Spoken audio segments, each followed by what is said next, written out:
1730 ஆண்டு ராமநாதபுரம் சமஸ்தானம் மன்னர் செல்லமுத்து விஜய ரகுநாத சேதுபதி சக்கந்தி முத்தாத்தாளுக்கு ஒரே பெண் மகளாக பிறந்தார் வேலு நாச்சியார்.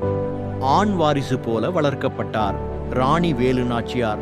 போர் போட்டி ஆயுதங்கள், வளரி, சிலம்பம், தடியை பயன்படுத்தி சண்டையிடுதல், குதிரை சவாரி மற்றும் வில்வித்தை போன்ற தற்காப்பு கலைகளில் பயிற்சி பெற்றார்.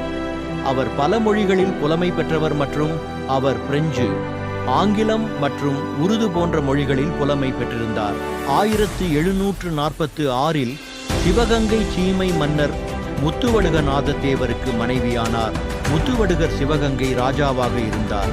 1772 லெப்டினன்ட் கர்னல் தலைமையில் ஆற்காடு நவாப் மற்றும் கம்பெனி படைகள் பொன் ஜோர் காளையார் கோவில் அரண்மனையை தாக்கினார்.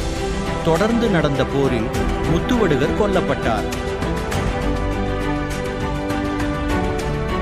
படையெடுப்பால் கணவரை இழந்த வேலு நாச்சியார் நாட்டை மீட்டெடுக்க காத்திருந்தார். இந்த படையெடுப்பை எதிர்க்க நினைத்த வேலு நாச்சியார் விருப்பாட்சியில் தங்கி ஐதர் அலியை சந்தித்து உருது மொழியில் ஆங்கிலேயர் எதிர்ப்பு பற்றி பேசி விளக்கினார். வேலு நாச்சியாரின் உருது மொழி திறமையை கண்டு ஆச்சரியப்பட்ட ஐதர் அலி உதவிகள் பல செய்வதாக உறுதியளித்தார். 8 ஆண்டு காலம் திண்டுக்கல் கோட்டை, விருப்பாட்சி கோட்டை, ஐயம்பாளையம் கோட்டை என இடம் மாறி மாறி முகாமிட்டு வாழ்ந்து வந்தார். மருது சகோதரர்களின் பெரும் முயற்சியினால் சிவகங்கை மக்களை ஒன்று திரட்டி ஓர் எதிர்ப்பு படை ஒன்று உருவாக்கப்பட்டது. வேலு நாச்சியார் மற்றும் மருது சகோதரர்களே இப்போராட்டத்துக்கு தலைமை தாங்கினர். வேலு நாச்சியார் திருப்பத்தூர் படைக்கு நன்னி அம்பலம் மற்றும் சேதுபதி அம்பலம் என்ற கள்ளர் தலைவர்களை தலைமை ஏற்கச் செய்தார். காளையார் கோவில் படைப்பிரிவிற்கு மருது சகோதரர்களை தலைமை ஏற்கச் செய்தார். நன்னியம்பலம் தலைமையில் 3000 படைவீரர்கள் 8 பீரங்கிகளுடன் திருப்பத்தூர் கோட்டையை கைப்பற்றினர்.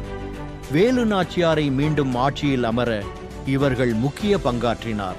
ராணி வேலு நாச்சியாருக்காக ஐதர் அலி அவர்களுக்கு காலாண்டு 8/12/1772 தேதியிட்டு அனுப்பிய கடிதத்தில் ஆற்காடு, நவாப், ராமநாதபுரம், சிவகங்கை ஆகிய 2 தன்னரசுகளையும் ஆக்கிரமித்து அழிவை ஏற்படுத்தி வருகிறார். அங்கிருந்து தப்பி வந்த நான் கள்ளர் தலைவர்களுடன் காடுகளில் தங்கி கிளர்ச்சியை தொடர்ந்து வருகிறேன். இந்த முயற்சியில் எனக்கு யார் உதவி செய்தாலும் இன்னும் சிறந்த சாதனைகளை இயற்ற முடியும். ஆகையால் தாங்கள் 5000 குதிரை வீரர்களையும் 5000 போர் வீரர்களையும் அனுப்பி வைத்தால் அவர்களது படிச்செலவை நான் ஏற்றுக்கொண்டு அவர்களுடன் இணைந்து இந்த 2 சமஸ்தானங்களையும் மீண்டும் கைப்பற்ற இயலும். அத்துடன் மதுரைக்கும் படைகளை அனுப்பி வைத்து அந்த சீமை முழுவதும் எதிர் நடவடிக்கைகளை தொடங்கி வைக்கவும் இயலும். அங்குள்ள பாளையக்காரர்களும் நமக்கு ஒத்துழைப்பு நல்குவார்கள் என்று குறிப்பிட்டிருந்தார். 1780 ஆண்டு ஜூன் மாதம் ஒரு படை திண்டுக்கல்லிலிருந்து சிவகங்கை நோக்கி புறப்பட்டது. ஹைதர் அலி 5000 குதிரை வீரர்களையும் 5000 போர் வீரர்களையும் பீரங்கி படை ஒன்றையும் அனுப்பி வைத்தார். படை வைகை ஆற்றின் வழியில் சோழவந்தானையும் பிறகு சிலைமானையும் அதன் தொடர்ச்சியாக திருப்புவனம், முத்தனேந்தல் நகரங்களை வென்ற பிறகு கடைசி யுத்தமாக மானாமதுரை நகரத்தில் போர் பயிற்சி பெறாத மக்களின் துணை கொண்டு அந்நிய பரங்கியர்களை வெற்றி கொண்டனர்.